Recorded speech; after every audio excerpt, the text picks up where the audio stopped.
What if we didn't need a beep? The person working on the line in front.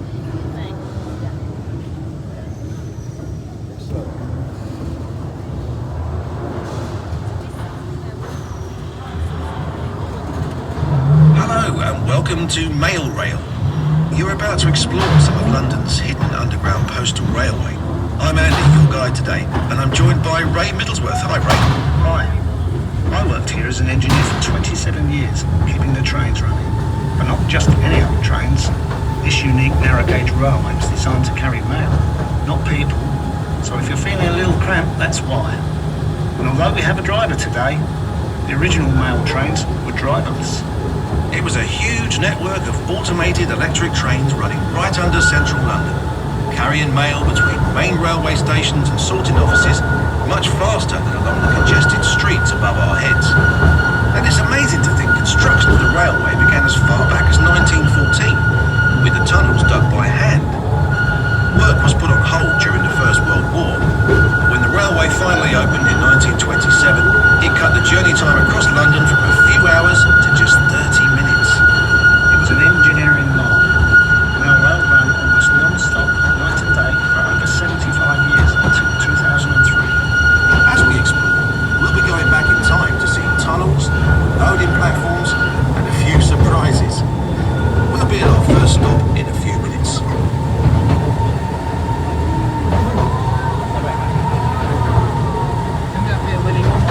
Right before us. When mail rail was running, this platform would be a hive of activity.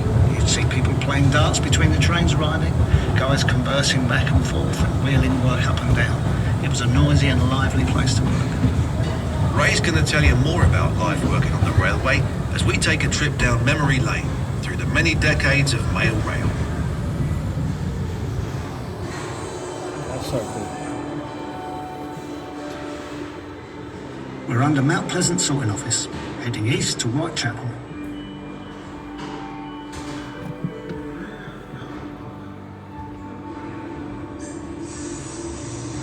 It was hard work down here, but we all thought we were part of something important. There was enormous team spirit.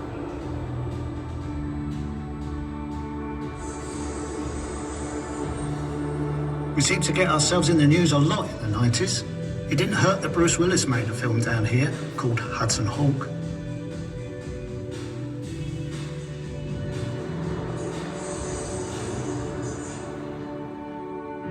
In the 80s, we had our 60th anniversary. Along with that, we had a new brand and finally some new trains.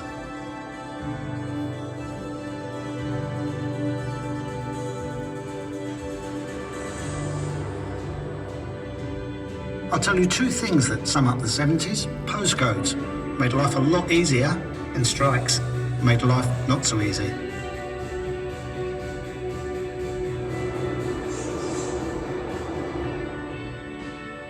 The swinging 60s. Those World Cup stamps sold out after England won. There were a few celebrations down here that summer.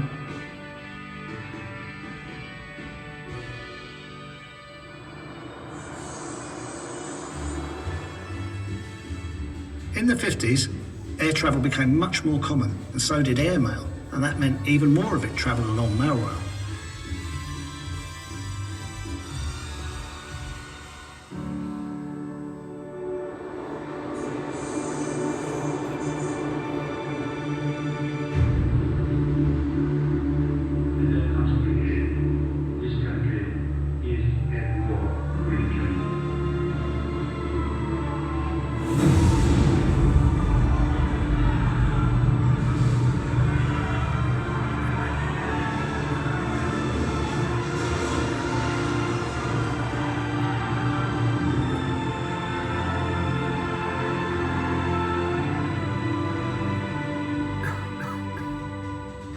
The railway was bombed several times.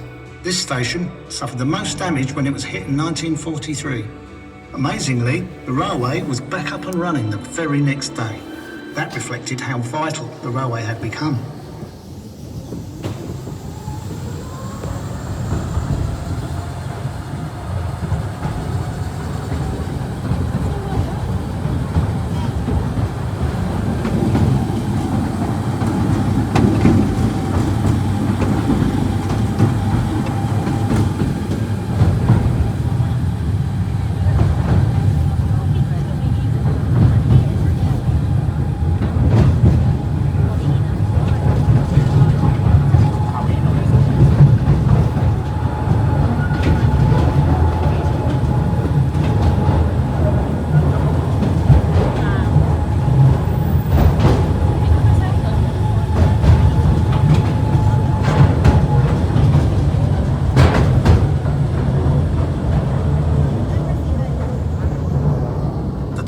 to the left leads to Liverpool Street Station, where mail was transferred to the main railway network. Further down that tunnel, it looks like a maintenance crew is checking the flood barriers. This side's good. What's that like? Big heavy steel doors that close it off. During the railway's construction, 10 men scrambled to safety when the nearby River Fleet broke into where they were digging. The barriers here were installed later, after the war, but they'd never had to be used. Ray, there's something else here that people might be interested in. Can you tell us about that? When we move off just up ahead, look down towards the track. You might catch a glimpse of the train graveyard where disused trains are stored. I must have worked on all of them at some time or other.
Don't worry, everybody. Just a power cut. Ray, can you explain? Power cuts happen from time to time when the railway was operational. We could draw power from the next station along to keep everything running. And of course, us guys in the engineering teams always kept the trains and track in good order. Okay, on we go.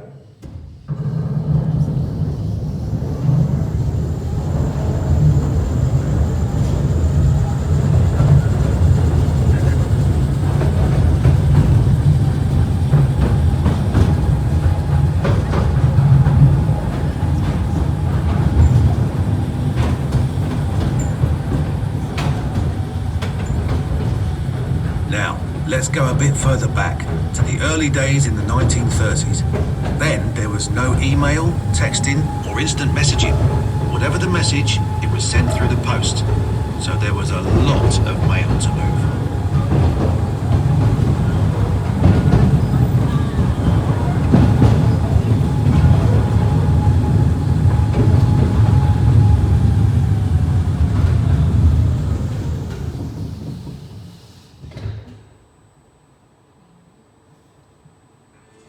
Trainloads of mail arrived at every station, every few minutes, with less than 60 seconds to unload and reload.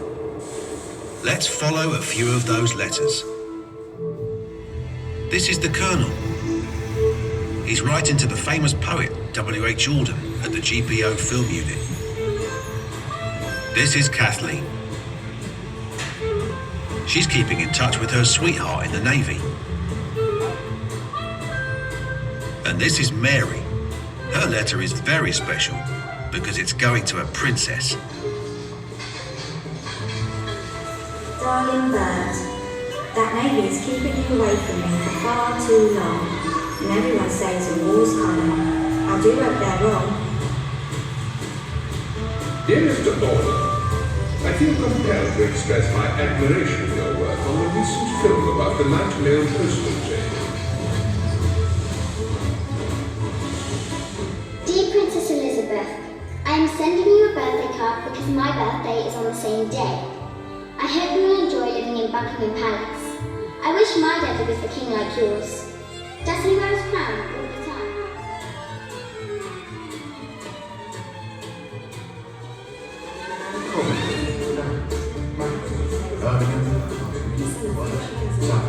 A royal honour, sir. Must be important. In you go.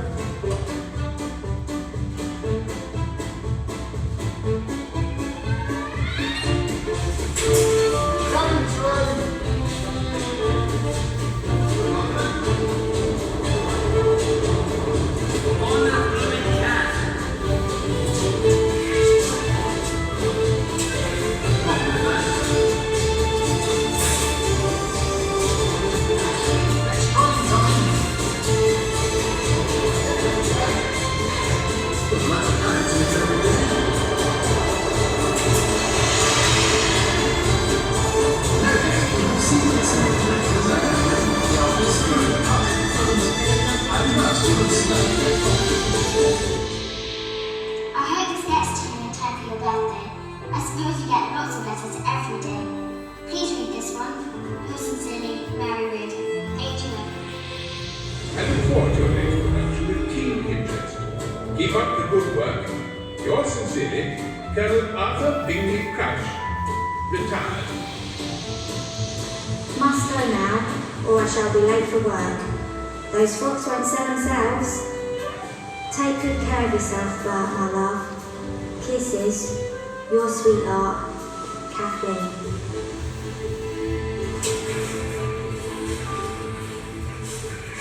So those 3 letters all got delivered quickly and safely.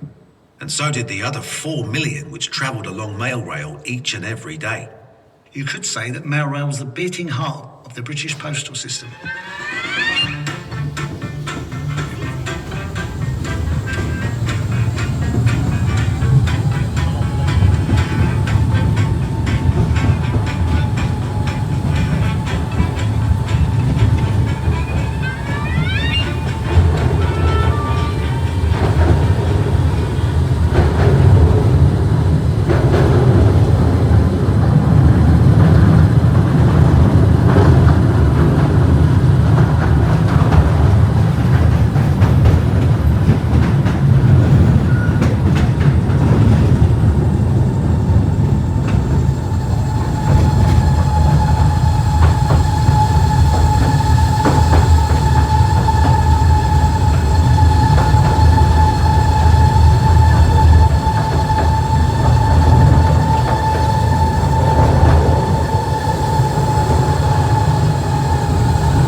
Your tour of London's hidden postal railway. It was unique, and I love being part of the great team keeping the railway running. We hope you'll enjoy exploring the rest of the exhibition just as much. Goodbye. Goodbye. I thought we had to go backwards. I'm really confused. It didn't feel like we turned at all. No. I thought we would have to like turn around and come back. No, this is a different station. Or just a person running back and forth all day. Identical, basically. They had the high twins, everything